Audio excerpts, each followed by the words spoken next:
তোমরা তো অনেকেই জানো যে আমজনতা দল তাদের নিবন্ধনের জন্য নির্বাচন কমিশন অফিসের সামনে আমরণ অনশন করছেন তারেক রহমান। এর দেখাদেখি এমন দলও নিবন্ধনের দাবি করছে যাদের দলের নাম তোমরা জীবনেও শুনোনি। তোমরা অনেকেই জানো যে যে কেউ চাইলে রাজনৈতিক দল গঠন করতে পারে না।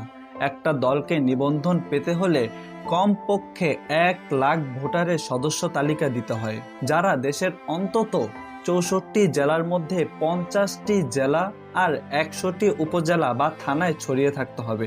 তারপরও শেষ নয়, দলের গঠনতন্ত্র, লোগো, নীতি আর অফিসের ঠিকানা সব যাচাই করে নির্বাচন কমিশন। আর বড় শর্ত হলো, গত জাতীয় নির্বাচনে যদি দলটি কমপক্ষে 5টি আসনে 1% ভোট না পায়, তাহলে তার নিবন্ধন বাতিলও হতে পারে। তাই রাজনৈতিক দল গঠন শুধু সাইনবোর্ডে নাম লিখে নয়, প্রমাণ দিতে হয় জনগণের সঙ্গে তোমার আসল সংযোগ আছে কিনা।